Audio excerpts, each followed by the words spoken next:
नाही हसत खेळत आपली मस्कुबाई आली आली का नाही?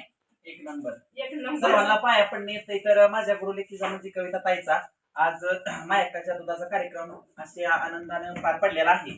तर इथं बघा आलेला असते देव, खाली काळजी नसतं, हिरव्या पिठाला जी कड आणणारी तीच माझी कारणी लाडी. बाई तुम्हाला इथं सगळं दिसतंय कशा प्रकारे दूध आलेला आहे. आपल्याला जसं आई चालायला शिकवते तसं कोण ना कोण आपल्या गुरुशिवाय पुढे जात नाही माणूस.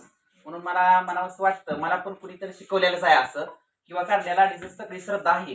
म्हणून मला मनावंसं थोडक्यात वाटतं की कुंकवाचा करंडा त्याला चांदीचं झाकण, कुंकवाचा करंडा त्याला चांदीचं झाकण, आणि माझ्या गुरुंला आई कांद्या लाडीचं राखण, आई अंबाबाईची राखण. बोलत्या कांद्या लाडीचे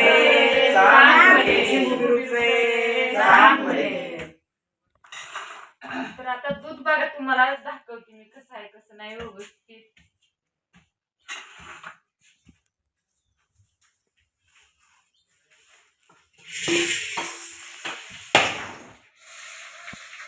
बनारळ फुटलाय एक नंबर आहे.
दिला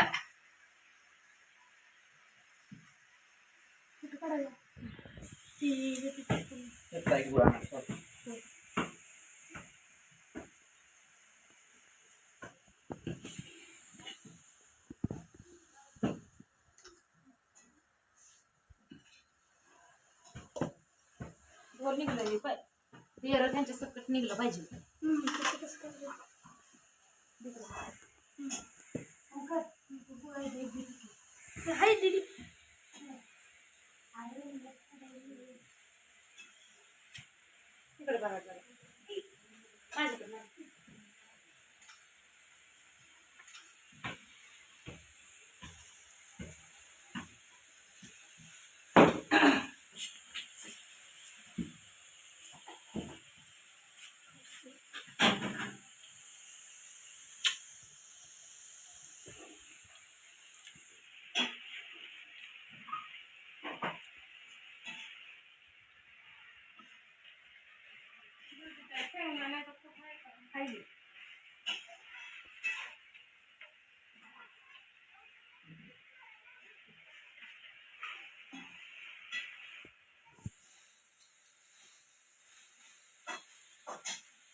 सराला आधी ठेवणार परत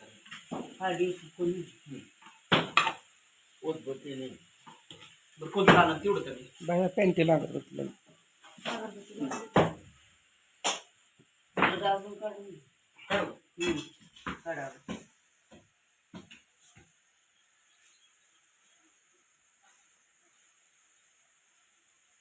भात एक नंबर त्याला कांदा थोडं झाले ज्वारीनं ज्वारी फुडली.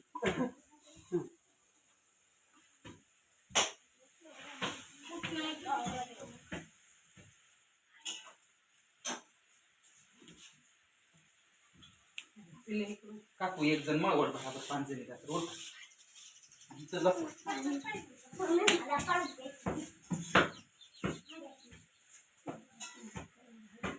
हे ताटातलं पाणी बाहेर टाकायचं नसतंय आणि शिना हिथंच धुवायची असते ती. जे दूध लागलेलं ताटाला आहे ती समजा काय असेल ती घरातच काढून घ्यायचं असते. येते ती आता जशी वर येते तस तसं सगळ्याला जेवाय वाढायचं आणि सगळं बघा आता सगळं डेऱ्यातलं दूध भात काढायचं एका भगुल्यात येईल तशी खातेली आणि परत इथलं समजा जे जसं सांगितलंय तसं काढून घ्यायचं आणि डेरं धुवून शिना डेऱ्याला खालनं डेरं घ्यायचं हे करून शिना लिपून माती लावून घ्यायची. बहिणीनं कथा म्हणजे जरा हे झाले असं आगात टाकत नसल्यागत झालंय. एवढा थकवापणा आलाय. आनंद ह्या गोष्टीचा आहे की सगळं काय असं ते व्यवस्थित पार पाडलं, चांगलं झालं, कुठलं अडचण आली नाही, कुठलं टेन्शन नाही. भोगलं होतं त्याच्यापेक्षा सुद्धा एकदम चांगल्या पद्धतीत चांगलं झाला कार्यक्रम. तिकडं जुतीचं चालू आहे भाजी बनवायला, अजून जेवलो नाही आम्ही. ती हाय मस्त सगळं आहे पण म्हणलं मला काय खावं वाटत नाही, भाजी थोडी कर म्हटलं. पाणी आणलं मला थोडं, भाजी उशी कर म्हणलं, उशी भाकर खाते. सगळं घर रिकामं झालं या, असं वाटतं नाही आता. समजी जिकडे तिकडे गेले की घर भुआ करायला लागलं या. 2-3 दिवस घर भरलेलं होतं आणि आता रिकामं आहे. काल तर इतकं 2 दिवस घेते बघा उरकून शिना आणि 2 दिवसानं जाऊन येते. रविवार गाठून शिना का नाही जाऊन येते. जाऊन एक सकाळचं लवकर जाते म्हणजे संध्याकाळपर्यंत त्यांच्यापाशी हसून खेळून बोलून बसून निवांत येते. जाता लाडक्या बहिणीचा हप्ता पडलाय लाडक्या बहिणीचा हप्ता का तर वट पौर्णिमेला लाभ आहे अगं अजून.